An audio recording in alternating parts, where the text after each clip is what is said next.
Hello everyone, welcome back to study with Namrata Pandey. मैं हूं आपके साथ नम्रता पांडे।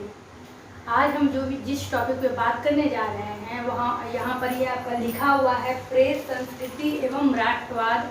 ये आपके इतिहास के क्लास 10 का है और आखिरी चैप्टर है, शायद एक्सरसाइज 8 है। एक बार आप लोग देख लीजिएगा। आप लोगों में से कई ऐसे अभ्यर्थी हैं जिन्होंने काफ़ी रिक्वेस्ट किया इस अध्याय को पूरा डिटेल में एक बार बोर्ड पर बताने का। हालांकि मैंने सारा चीज़ नोट्स में क्लियर किया हुआ है, आप लोगों को पीडीएफ भी प्रोवाइड करवाया था, लेकिन किसी कारणवश अब मैं आप लोगों को पीडीएफ नहीं प्रोवाइड करवा रही हूँ और कई वीडियो में मैंने इस कारण को बताया है। तो ये जो आपका क्लास है, इस क्लास को शुरू करने के पहले एक दो महत्वपूर्ण बात ये कर लेते हैं कि थोड़ा सा एग्जाम को लेकर कई ऐसे कमेंट हैं जो कि तमिलनाडु में हैं, जो हिमाचल प्रदेश में हैं, वो लोग किस तरह से एग्ज़ाम को देने आएंगे, ये सरकार को समझनी चाहिए थी। अभी बिल्कुल भी एग्ज़ाम नहीं होना चाहिए। मैं तैयारी को लेकर नहीं कर रही हूँ। एक तो अभी थोड़ी सी और भी ये बात है कि सिलेबस नहीं है, आप एग्ज़ाम ले रहे हैं, ऊपर से आप इस स्थिति में एग्ज़ाम ले रहे हैं कि कई अभ्यर्थी चाह कर भी शामिल नहीं हो पाएंगे। ये बिल्कुल भी गलत है और मैं इसका विरोध करती हूँ। कई ऐसे भी कमेंट्स हैं कि रिजल्ट के लिए आप जोर लगाइए, तो रिजल्ट तो बिल्कुल भी नहीं आएगा और आना भी नहीं चाहिए। एग्ज़ाम होना चाहिए, लेकिन थोड़ा कैंडिडेट को समय दीजिए आने जाने का। तैयारी का कोई बात नहीं है, आप थोड़ा सा सिलेबस निकाल कर 30 दिन का कम से कम समय दीजिए। कैंडिडेट जो भी अभ्यर्थी है वो अपने आप को तैयार कर लेंगे। थोड़ा सा सिलेबस होना चाहिए और ये एग्ज़ाम का समय सही नहीं है। लेकिन जिस तरह जोर शोर पकड़ रहा है, कुछ भी कहना अभी मुश्किल है। 3 तारीख को एडमिट कार्ड के बारे में कहा गया है और 4 तारीख को किसी अन्य प्रकार की सुनवाई भी है। मैं उस पर कोई चर्चा नहीं करूंगी, तो इस बात को यहीं पर विराम देते हैं। दूसरी महत्वपूर्ण बात यह है कि आप लोग स्टेट का एग्जाम देने के बाद बने रहिएगा, क्योंकि मैंने ये सोचा है कि बेस्ड ऑन बिहार या फिर बेस्ड ऑन भारत पर एक ऐसा जीके का संग्रह लेकर आप लोगों के सामने में आएंगे। हर दिन क्लास लगातार, चाहे आप संघ लोक सेवा आयोग का एग्ज़ाम दे रहे हो, बीपीएससी हो, यूपीएससी हो, केबीएस हो, किसी भी प्रकार का टेट हो, बीएड हो, रेलवे, एसएससी, बैंक, किसी भी तरह के एग्जाम में वो टॉपिक आपको बिल्कुल काम में आने वाला है। अगर अभी आप अध्ययनरत हो, पढ़ रहे हो, किसी भी चीज़ की तैयारी में लगे हुए हो।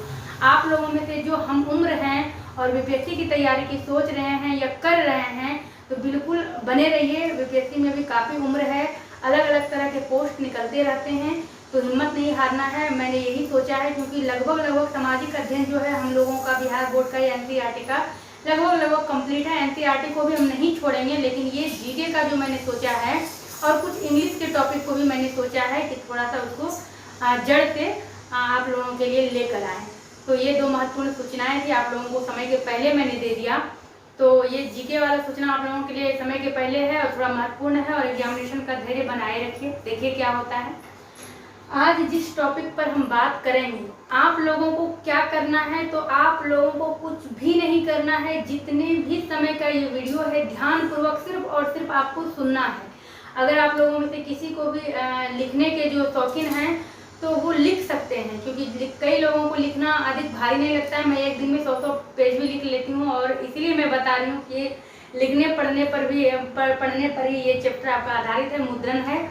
तो जिनको लिखने का है वो लिख लीजिएगा, जिनके पास जो पीडीएफ डाउनलोड नहीं कर पाए थे पिछले समय। बाकी इसका डिटेल में नोट्स है, एक बार डिस्क्रिप्शन चेक कर लीजिएगा, मैं वहाँ पर आपको प्रोवाइड करवा दूँगी। तो इसको बस आप लोग ध्यान से सुनिएगा, और मेरा ये आपसे वादा है कि आपको याद हो जाएगा। इस पूरे वीडियो को सुनने के दौरान आपको याद हो जाएगा। तो चलिए आगे बढ़ते हैं। ये आपका प्रेस संस्कृति एवं राष्ट्रवाद है, और इससे इतना महत्वपूर्ण सारे क्वेश्चंस आपके बन सकते हैं। रचना, महत्वपूर्ण रचना और महत्वपूर्ण रचनाकार। चूंकि ये अध्याय बड़ा है, तो देखेंगे आज हम लोग कहाँ तक और क्या कवर कर पाते हैं, लेकिन छोड़ेंगे एक भी लाइन नहीं। अब देखिए, अगर 9 से 21 के बीच आपका एग्जाम हो जाता है तो हड़बड़ाने की कोई भी जरूरत नहीं है। बिल्कुल मेरी तरह मुस्कुराकर एग्जाम का फेस करिए, बिल्कुल खुश रहिए। जो आपकी तैयारी है, बस एग्जामिनेशन हॉल में जाएंगे तो जो होगा अच्छा ही होगा, हड़बड़ाना नहीं है और ज़्यादा टेंशन भी नहीं लेना है। और बढ़ गया तो बढ़ गया, लेकिन हड़बड़ा कर एग्जाम के को मद्देनजर रखकर कि एग्जाम का समय नज़दीक है, तो हम हड़बड़ा कर इसको स्किप करते हुए नहीं बढ़ेंगे। तो अब हम यहाँ पे शुरू करते हैं ब्लॉक प्रिंटिंग। यहाँ से सबसे पहले शुरू जो लिखावट का शुरू हुआ था, हम लोगों ने इतिहास में ही पढ़ा था किस तरह पांडुलिपि, फिर अभिलेख आपका आया था, तो इस तरह जो पांडुलिपि अभिलेख आया था, तो यहाँ से अब शुरू हो गया है ब्लॉक प्रिंटिंग। तो हम लोग समझेंगे कि ये ब्लॉक प्रिंटिंग क्या है और ये कब आरंभ हुआ था।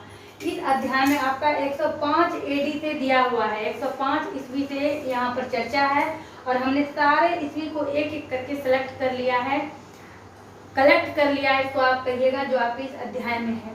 तो ब्लॉक प्रिंटिंग जो है, ये ब्लॉक जैसे कि यहाँ पर तख्ती है, यहाँ तख्ती आपका दिया हुआ है, इसको आप तख्ती यानी कि लकड़ी हुआ तख्ता जिसको कहते हैं, इसको आप लोग ब्लॉक करके भी आपसे पूछा जा सकता है, जैसे कि यहाँ स्पष्ट है ब्लॉक प्रिंटिंग। और अगर आप लोगों को नहीं दिख रहा है, मैंने छोटा छोटा लिखा है, तो आप सिर्फ हमको सुनिए, आपको याद हो जाएगा। ब्लॉक प्रिंटिंग को ही तख्ती प्रिंटिंग करते हैं। और इसमें क्या होता था कि तख्ता टाइप का बना हुआ है, उसी में जो भी हमें लिखना है, जो भी हमें लेटर, उस समय तो ABC इतना नहीं था प्रचलित, अ नहीं था, अलग अलग भाषाओं में, क्योंकि भारत में जिस तरह की पता है आप लोगों को भी, पहला पुस्तक जो था ये तमिल ही था। कई जो समाचार पत्र प्रकाशित हुए थे वो भी बंगाली भाषा में, अलग अलग भाषाओं में, फारसी में। तो जो भी उस ब्लॉक पर प्रिंट होता था उसमें कुछ भी आकार, मैं यहाँ पर ए भी लिख रही हूँ, लेकिन अभी मैंने कहा ABCD नहीं था, तो उस तख्ते पर लिखा हुआ रहता था। और इसमें क्या करना होता था, इसमें इस तख्ते पर स्याही डाली जाती थी, क्योंकि एक एक मोहर की तरह नहीं था, इसी तरह से ब्लॉक प्रिंटिंग होता था। स्याही इस पर डाल दी जाती थी और इसके ऊपर पेपर रख दिया जाता था, जिसे कि हम लोग ब्लॉक प्रिंटिंग करते हैं। इसके बाद लेखन सामग्री का जब तक आविष्कार नहीं हुआ था, हम किससे लिखेंगे, क्या करेंगे, यानी कि एक प्रकार से आप कह सकते हैं पांडुलिपि की बात के पहले की भी ये बात है। लेखन सामग्री के आविष्कार के पहले जो लोग थे वो चट्टान में, गुफा में और मिट्टी की टिकिया में लिखा करते थे। मिट्टी की टिकिया एक मोहर तरह का है, ये थोड़ा सा बाद में इसको हम समझेंगे, लेकिन फिलहाल हम लोग चट्टान और गुफा में जिस तरह से उकेरा जाता था, किसी शब्द को उत्कीर्ण किया जाता था, तो इस तरह चट्टान और गुफा में। इसके बाद पांडुलिपि का हम लोगों ने समझा था, फिर अभिलेख आया था। उसके बाद हम यहाँ पर समझेंगे फिर 105 AD में, सारे महत्वपूर्ण बिंदु को मैंने लिया है। तो 105 AD में ये टॉस प्लाई लून नामक व्यक्ति थे। इन्होंने क्या किया था, कपास और मलमल की पट्टियों से कागज बनाया था। जिस समय जिस चीज़ की आवश्यकता होती है तो लोग तुरंत उसकी तैयारी में लग जाते हैं और उसी तरह का दिमाग लगाने लगते हैं। तो ये टॉस प्लाई लून, ये नाम अति महत्वपूर्ण है, आप लोग बिल्कुल याद कर लीजिए। टॉस प्लाई लून, इन्होंने ही कपास और मलमल की पट्टियों का कागज बनाया था। और ये जो टॉस प्लाई लून थे, ये चीनी के नागरिक थे। तो इसका मतलब ये हुआ कि मुद्रण कला सबसे पहले जो आरंभ हुआ था वो चीन से हुआ था। मुद्रण कला का आविष्कार चीन में हुआ था। तो और जो मुद्रण का श्रेय जाता है, मुद्रण कला के आविष्कार और विकास का जो श्रेय जाता है, ये चीन को ही जाता है। तो 105 AD में ही टॉस प्लाई लून ने ये काम शुरू कर दिया था। अब इसके बाद थोड़ा सा हम लोग और नीचे आएंगे तो मुद्रण कला की सबसे पहले तकनीक, यहाँ पर देखेंगे इन्होंने कागज बनाया था। इन्होंने तो कागज बनाया, लेकिन ये तकनीक नहीं थी। तकनीक की शुरुआत भी चीन, उसके बाद जापान और फिर कोरिया में विकसित हुई। और ये सभी किधर है, आपने ये पढ़ा है, ये सभी पूर्वी भारत में है। पूर्वी आप समझ लीजिए। आपको एक प्रश्न ये भी पूछा जा सकता है, या फिर आप इसको माइंड में रखिएगा कि जो मुद्रण कला का आविष्कार हुआ चीन में, आविष्कार हुआ पूरब में और विकास हुआ इसका पश्चिम में। क्योंकि आपको जैसे पता है कि जो यूरोपवासी थे आपके मार्को पोलो और रोमन मिशनरी, इन लोगों ने इस ब्लॉक प्रिंटिंग का नमूना लेकर ये लोग यूरोप चले गए थे। और ये जो आप जब पढ़ेंगे कि जैसे कि अब 40,000 से भी अधिक वर्ण, मतलब अक्षर था 40,000 से भी अधिक। लेकिन जब ये रोमन मिशनरी और मार्को पोलो यहाँ से लेकर गए ब्लॉक प्रिंटिंग को, तो वो वहाँ पर उस प्रिंटिंग को धार्मिक तस्वीर बनाने में, ताश के पत्ते में उसका प्रयोग करते थे। लेकिन वो उससे कई गुना अधिक, यहाँ तो 40,000 था, इससे कई गुना अधिक इस मुद्रण कला का वहाँ पर, वर्णों का वहाँ पर विकास हो गया। तो ये भी कहा जा सकता है कि मुद्रण कला का आविष्कार तो चीन में हुआ, लेकिन विकास, आविष्कार तो पूरब में हुआ लेकिन विकास जाके पश्चिम में हुआ। ये सब बीच का एक महत्वपूर्ण लाइन है, पॉइंट है। उसके बाद यहाँ पर हम नीचे देखेंगे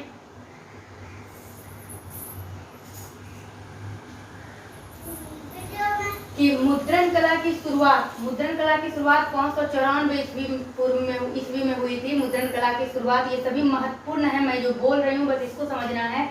594 ईस्वी में इसकी शुरुआत हुई थी और इसमें 40,000 से अधिक वर्ण अक्षर थे।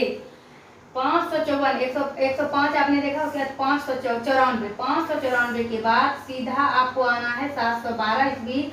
और 712 ईस्वी में चीन के कई ऐसे सीमित क्षेत्र जो चीन की सीमा में थी, चीन के सीमा में आता था। 712 ईस्वी तक चीन के सीमित क्षेत्रों में ये मुद्रण कला का विकास तेजी से फैल गया और 760 ईस्वी तक चीन के साथ साथ जापान में भी इस तकनीक ने काफी लोकप्रियता हासिल कर ली। तो 712 से फिर 760 ईस्वी आप देख रहे हैं, 48 साल के अंदर ही चीन से जापान में, यानी कि इस चीज का नमूना कहीं था नहीं। तो एक ही जगह इस चीज का विकास होता था, लेकिन किस तरह से चोरी से, एक तो आपने डिटेल में पढ़ा है कि किस प्रकार मार्को पोलो और रोमन मिशनरियों ने इस चीज को लेकर यहाँ से ये लोग पश्चिम की तरफ गए।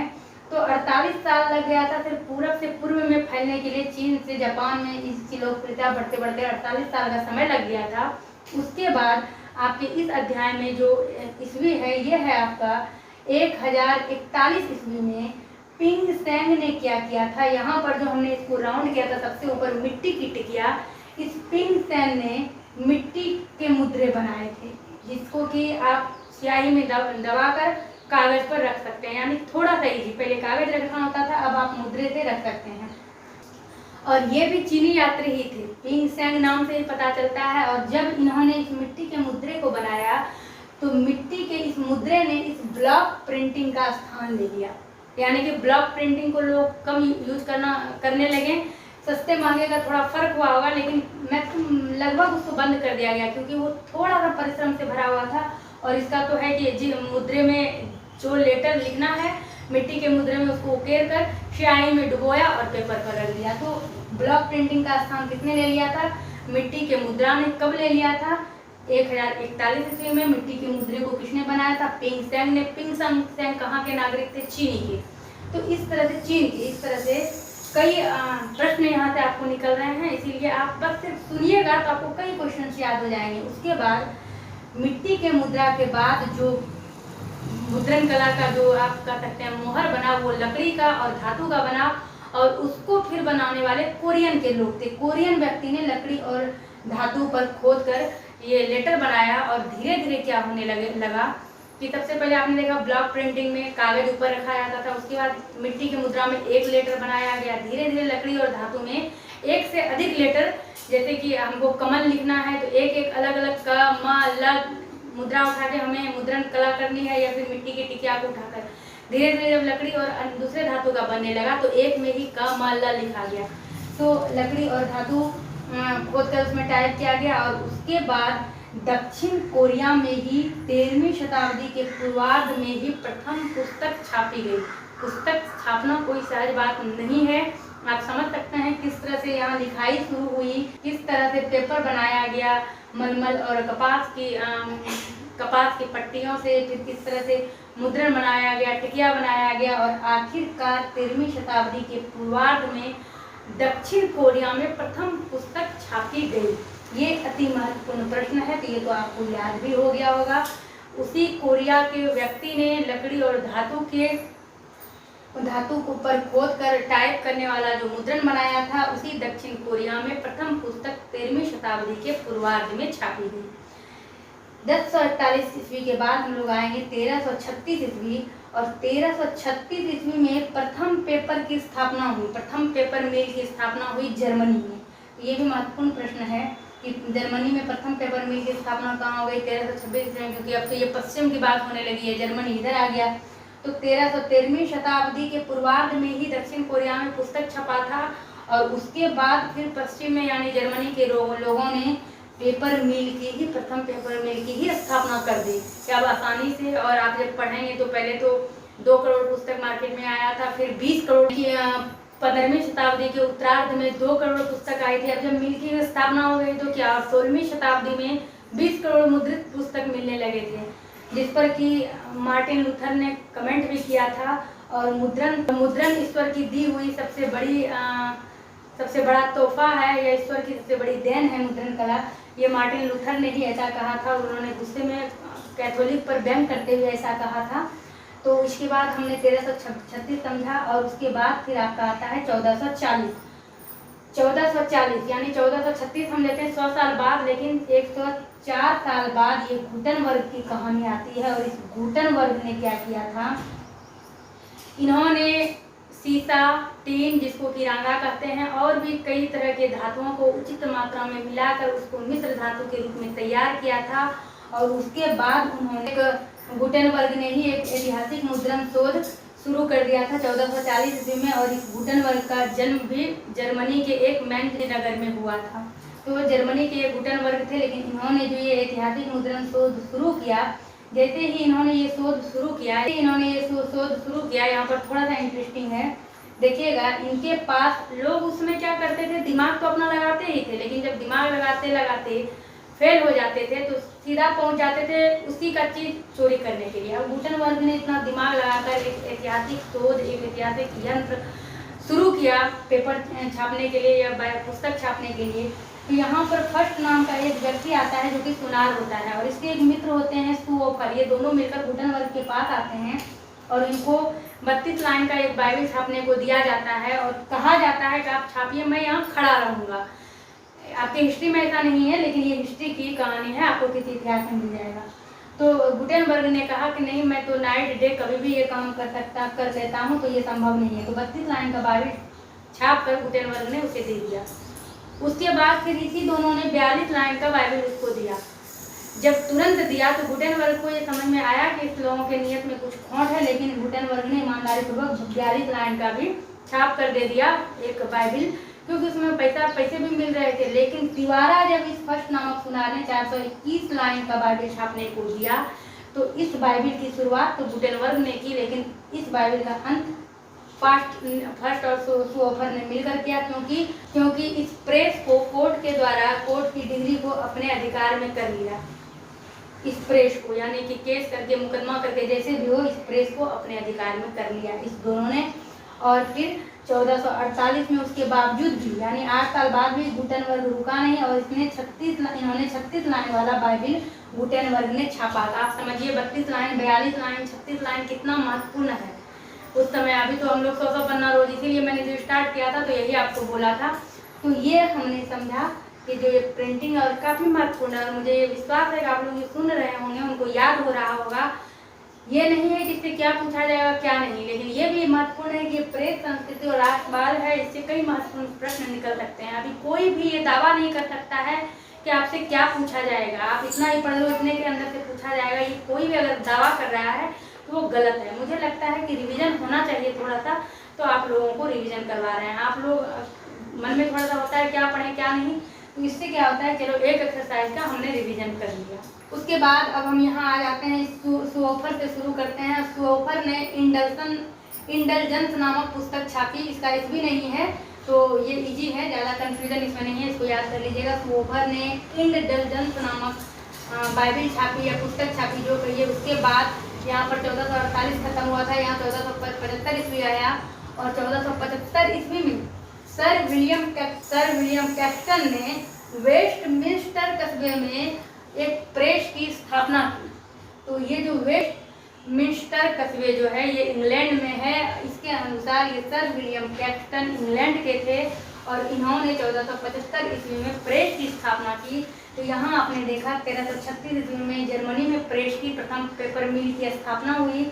इंग्लैंड में 1475 ईस्वी में स्थापना हुई, और उसके बाद 1544 ईस्वी में पुर्तगाल में मुद्रण कला ने जगह बनाई 1544 ईस्वी में। और फिर 19वीं शताब्दी के मध्य तक रिचर्ड एम हो ने शक्ति चालित बेलनाकार प्रेस को कारगर बना लिया।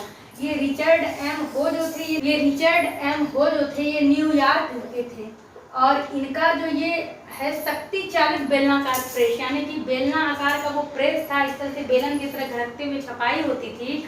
और इसमें क्या होता था कि शक्ति चालित यानी शक्ति के सहारे से उसको घुमाया जाता था, उसमें ताकत लगता था। और ये 19वीं शताब्दी के मध्य में है, लेकिन 18वीं सदी के अंत तक प्रेस धातु से बनने लगे थे। तो ये तो 19वीं शताब्दी के मध्य तक की बात है। उसके बाद 19वीं सदी के अंत तक जो है ऑफसेट प्रेस आ गया। ऑफसेट, इसको याद रखना है, इससे इस प्रकार के ही प्रश्न आएंगे कि ऑफसेट प्रेस कब आया। तो ये 19वीं सदी के अंत तक ऑफसेट प्रेस आ गया।